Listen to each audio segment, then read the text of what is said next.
Michael Taylor walked through his front door clutching a bouquet of white lilies and pink roses, ready to celebrate 7 years of marriage.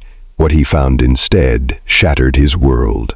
A scene of betrayal so raw, it would ignite a chain of events exposing secrets darker than anyone imagined. Michael Taylor had never been the spontaneous type.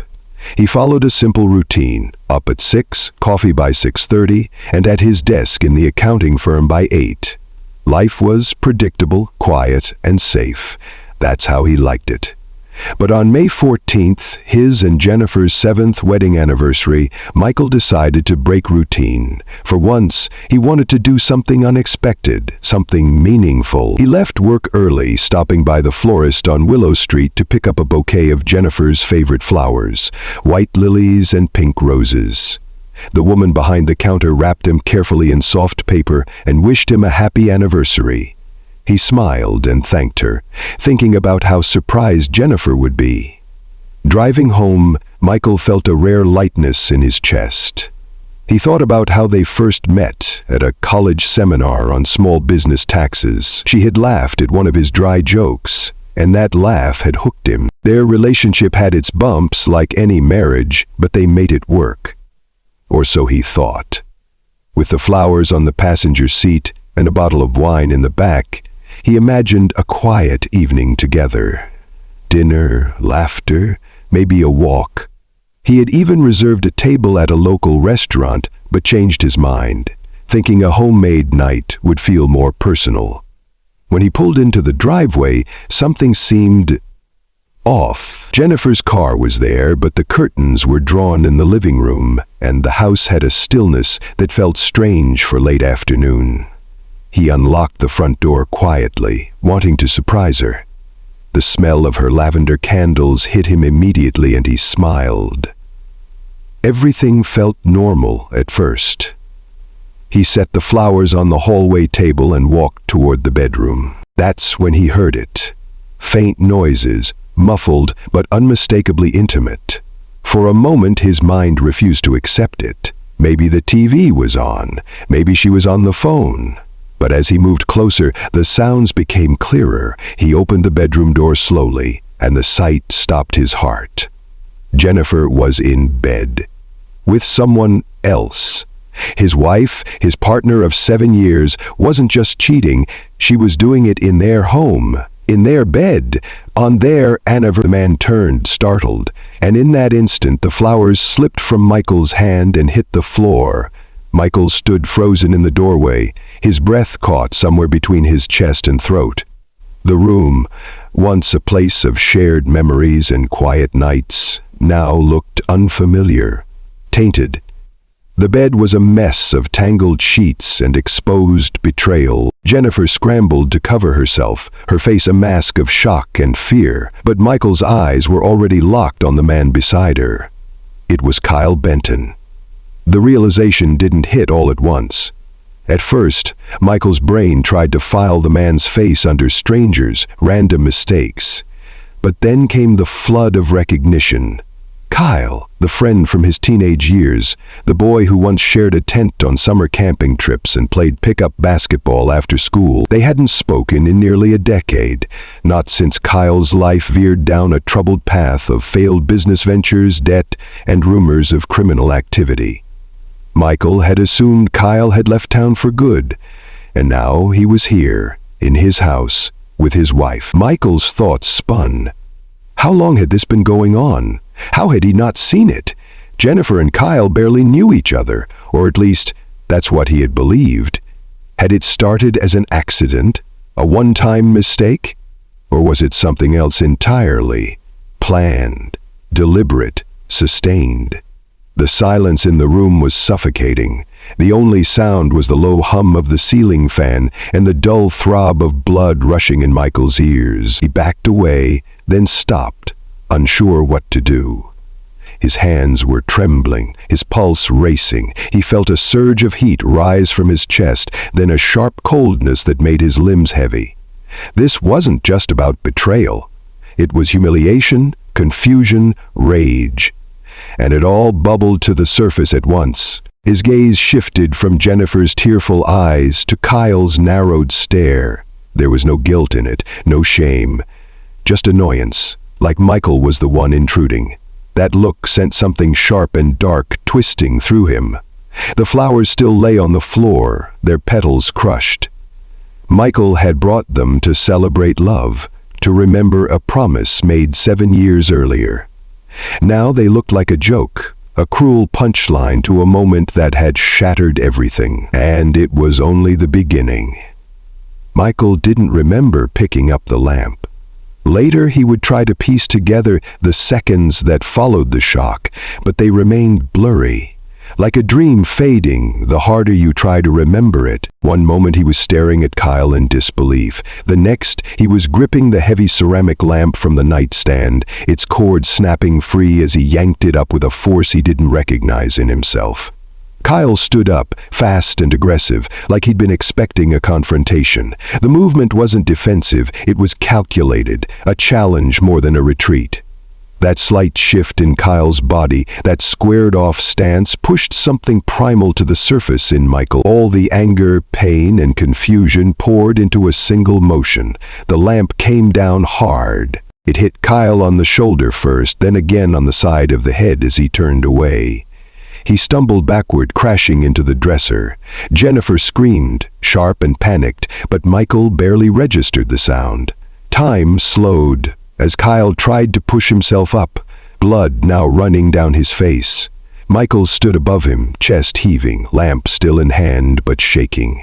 That moment was the turning point, the instant the line between betrayal and violence was fully crossed. Then the fear set in. Michael backed away, suddenly aware of what he'd done. His hand released the lamp, which dropped with a dull thud onto the carpet. Kyle was slumped against the wall, semi-conscious, groaning in pain.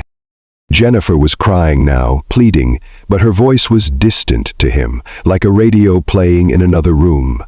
The rage was gone, replaced by a thick, sickening dread.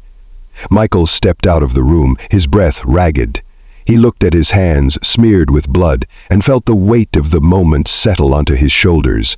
His mind screamed for him to leave, to run, to do something, but his body didn't move. He stood in the hallway, staring at the front door, frozen again, this time by the crushing reality of what had just happened. Outside, a neighbor walking her dog glanced toward the house, frowning at the noise. Moments later, she pulled out her phone and dialed 911. Sirens would soon follow. The unraveling had begun. The first police car arrived within minutes, its flashing lights casting eerie patterns across the quiet suburban street. Michael stood at the front door when they pulled up, arms limp at his sides, shirt stained with blood. His expression was blank, almost confused, like someone waking from a nightmare that hadn't ended. When the officers approached, he didn't run or argue. He simply turned toward them, eyes wide and unblinking, and let them place him in handcuffs without a word. Inside the house, chaos greeted the officers. Jennifer was sitting on the bedroom floor, wrapped in a blanket, shaking uncontrollably. Her makeup was smeared from tears, and she was pointing toward Kyle, who lay motionless on the floor beside the dresser. Blood had pooled beneath his head, and he was barely breathing. An ambulance was called immediately, and paramedics worked quickly to stabilize him. They loaded him onto a stretcher, unconscious but alive. The officers separated Jennifer and Michael right away. She was taken outside, still wrapped in the blanket, and sat quietly on the edge of the porch while paramedics checked her over. A bruise was forming on her arm. She claimed it had happened during the struggle. Her voice cracked as she told the officers what she remembered. Michael came home early, found her with Kyle, and snapped. She described the attack as sudden and violent, saying she thought Kyle was going to die. Michael, meanwhile, was placed in the back of a squad car. He hadn't spoken since they arrived, not even when asked simple questions. He sat with his head down, hands cuffed behind him, and stared at the floor. His silence was unnerving, even to the officers, who were used to all kinds of reactions, panic, rage, even false bravado. But this quiet, hollow stillness felt different. News spread quickly through the neighborhood. Curious onlookers stood at a distance, whispering to one another, piecing together what little they could from the flashing lights and the stretcher wheeled out of the house. No one knew yet that a violent betrayal had just torn through the quiet facade of Michael and Jennifer's marriage. By the time Michael was booked into the local jail that evening, Bridgefield police had already opened a full investigation. But what seemed like an open and shut case of domestic violence was about to take a dark and unexpected turn. Detectives assigned to the case began their investigation under the assumption that they were dealing with a classic crime of passion. A husband catches his wife in the act, emotions explode, and violence follows. It was a familiar pattern, but something about the scene didn't sit right. The crime felt too sudden, too clean, almost as if it had been staged. As they began collecting statements and evidence, the inconsistencies started to surface. Jennifer's version of events painted Michael as an unstable man who had long shown signs of anger and jealousy. She claimed their marriage had been strained for over a year and that Michael had recently become possessive. Yet, when detectives interviewed co-workers, friends, and neighbors, none could recall any signs of aggression. In fact, they described Michael as calm, private, and polite, someone who rarely raised his voice. The bedroom told another story. Despite the apparent violence, the rest of the house was untouched. No broken glass, no signs of a struggle beyond the single room. It was as though the chaos had been carefully confined. Crime scene technicians found the lamp used in the assault lying neatly beside the dresser. The blood patterns were concentrated, but oddly symmetrical. It didn't match Jennifer's claim that Michael had launched a frenzied attack. They also found something unusual on Jennifer's phone. A series of text messages between her and Kyle, most of them deleted, but partially recoverable through forensic software. The messages hinted at secrecy, meetings behind Michael's back, and references to timing and waiting until he breaks. Though vague, they raised red flags. Kyle had checked into a motel just 4 miles from the Taylor's home 3 weeks prior under a fake name. Security footage showed Jennifer visiting him multiple times, often late at night. When asked about this, she insisted Kyle was just a friend who had fallen on hard times, but the surveillance footage showed them embracing, laughing, and on one occasion exchanging an envelope. More questions followed. Why would Kyle, someone who supposedly hadn't seen Jennifer in years, suddenly appear in their lives so close to their anniversary? Why had Jennifer failed to mention the motel stays? And why was there a newly issued life insurance policy taken out on Michael just weeks before? What started as a clear-cut case was quickly unraveling. And the deeper investigators went, the more it seemed Michael might not be the only one hiding something. As investigators pressed forward, they began to see the outlines of something far more calculated than a spontaneous outburst. The connection between Jennifer and Kyle wasn't a recent affair. It was a carefully hidden relationship that stretched back nearly a year. Phone records showed hundreds of calls and texts between them, all under disguised contact names. They had gone to great lengths to stay off the radar, using burner phones, encrypted apps, and meeting in isolated locations. The affair had been deliberate, and it was more than just romantic. It had a financial trail. Detectives subpoenaed Jennifer's financial records and found several unusual transactions. Large withdrawals, some in cash, had been made from the joint account she shared with Michael. Even stranger, a separate account existed under her name alone, one that Michael had no knowledge of. That hidden account contained several recent deposits totaling over $40,000, 0 cents. The origin of the funds was disguised through a series of transfers from what appeared to be a small business on paper, a consulting firm. But when investigators traced the company, they found it led back to Kyle Benton. Kyle, it turned out, had been operating under an alias, presenting himself as a consultant to local businesses. The company was nothing more than a shell, an empty front used to funnel money. The purpose wasn't clear at first. But when paired with Jennifer's new life insurance policy on Michael, the implications grew darker. The policy itself was a critical piece.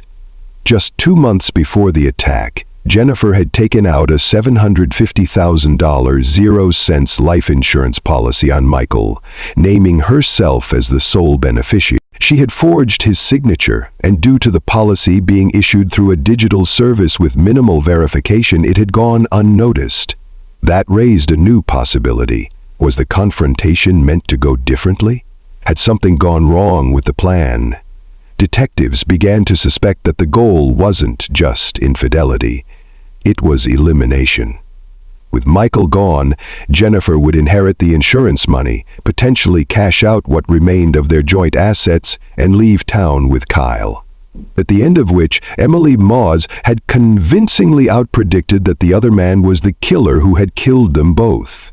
But instead of orchestrating a clean escape, they had provoked a violent reaction, was evolving into something much more sinister, a cold, calculated conspiracy that failed to account for one thing. Michael didn't die. And now, he was talking. As detectives built their case, Michael's version of events began to shift. In the early hours after his arrest, he had remained mostly silent, overwhelmed and emotionally numb. But days later, during a recorded interview with his lawyer present, he opened up. His initial story that he had acted in the heat of the moment wasn't entirely true, and what he revealed added a chilling new layer to the investigation. Michael admitted he had suspected Jennifer of cheating for several months. He hadn't known who with, but her behavior had changed. Late nights, sudden secrecy with her phone, unexplained withdrawals from their bank account. He hadn't confronted her directly, choosing instead to observe quietly. But he wasn't passive. Weeks before the attack, he had taken steps to confirm his suspicions. He installed a small hidden camera in their bedroom, disguised as a USB charger. He never intended to use it for anything more than peace of mind. What he captured instead horrified him. The footage confirmed the affair. Kyle had been coming to the house while Michael was at work. It wasn't just the physical betrayal. It was the conversations they had, whispered in the dark, the way they mocked Michael, the way they spoke of timing and getting rid of the problem. At first, Michael thought it was just cruel talk, but the more he listened, the more he felt they were planning something. Rather than go to the police, Michael did something he now regrets. He waited. He told no one, not even his closest friend. He wanted to confront Jennifer himself, to catch her in the act and force the truth out. That was why he came home early on their anniversary, flowers in hand but suspicion in his heart. But investigators now had to reconcile this new timeline. If Michael knew about the affair and walked in knowing what he might find, could his attack on Kyle still be considered spontaneous, or had he planned it? Was this a man pushed to the edge, or someone who had snapped with intent? The discovery of the hidden footage marked a major turning point in the investigation. Detectives reviewed hours of video, most of it mundane, until they found what they were looking for. One particular recording stood out. Jennifer and Kyle in the bedroom, unaware they were being watched. What they said changed everything. In the grainy clip, Kyle could be heard asking Jennifer how much longer they had to keep up the act. She replied that it wouldn't be much longer and that Michael was almost at the breaking point. They spoke casually about his habits, his predictable nature, and how easy it would be to make it look like he had simply lost control. Kyle mentioned that Jennifer needed to make him react and push the right buttons. It wasn't a conversation between two lovers hiding an affair. It was something darker. A coordinated effort to provoke Michael into violence, or worse, get rid of him entirely. The most damning part came at the end of the clip, when Jennifer joked that if things didn't go as planned, she could always cry on cue. That one line shifted the entire case. Detectives now had physical proof that Jennifer and Kyle were not only involved in an affair, but were actively trying to manipulate a confrontation. It raised the possibility that Michael had been baited, that the entire situation was staged to frame him, or even incite a deadly outcome. Investigators began re-examining everything with this new context. Jennifer's bruise, which had seemed like a sign of domestic violence, was now under suspicion. Forensic analysis showed that the mark could have been self-inflicted or caused by a fall. The timeline she gave the night of the incident was also inconsistent with cell phone records and the footage itself. Without mounting evidence against them, prosecutors shifted focus. Jennifer was arrested for conspiracy to commit murder, insurance fraud, and obstruction of justice. Michael's defense team presented the video as their key evidence, turning the entire narrative upside down. The footage played on a large screen for the jury to see. There was no mistaking the voices, the laughter, and the cold calculations shared between Jennifer and Kyle. The jury watched Jennifer mockingly talk about how she planned to make Michael lose it, and Kyle discussing how they could cover their tracks.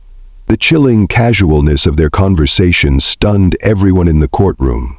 For the prosecution, this was a devastating blow. Their case, which had relied heavily on Jennifer's testimony portraying herself as a victim, now faced serious doubt. Further evidence showed she had forged Michael's signature on the life insurance policy, adding a financial motive to the affair. Witnesses testified about her secretive behavior, and the suspicious money transfers traced back to Kyle's fake company. In the final days of the trial, Jennifer's composure cracked. The weight of the evidence was overwhelming. Facing the possibility of decades in prison, she took a plea deal. She admitted to conspiring with Kyle to provoke Michael, hoping to cash in on the life insurance and escape their problems.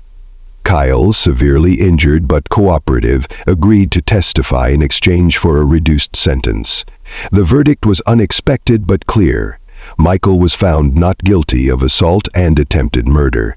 Jennifer and Kyle were convicted of conspiracy and fraud. The community was left grappling with how a quiet, ordinary marriage had hidden such dark secrets. After the trial, life for Michael Taylor was irrevocably changed. Though legally cleared, the scars left by betrayal and violence ran deep. Returning to a home once filled with memories and dreams now felt hollow and painful. The flowers he had once brought to celebrate love were forever stained by the memories of that day. Friends and neighbors, once sympathetic, were unsure how to treat him, some with pity, others with awkward distance. The quiet man who had walked into the nightmare still struggled to find peace. Michael's journey toward healing was long and uncertain. Therapy became a constant companion as he worked through feelings of anger, loss, and confusion. The trust he once placed in people shattered, and rebuilding even a sliver of faith in others was a slow process. He often reflected on how little he truly knew about the woman he married, and how easily a facade can mask dangerous intentions. Jennifer and Kyle's convictions brought a sense of justice, but it was a cold comfort. Jennifer's sentence was harsh, a warning to anyone who might consider manipulating love and trust for selfish gain. Kyle's reduced sentence reflected his cooperation, but the damage they caused could not be undone. The community struggled to reconcile the story they thought they knew with the darker truth.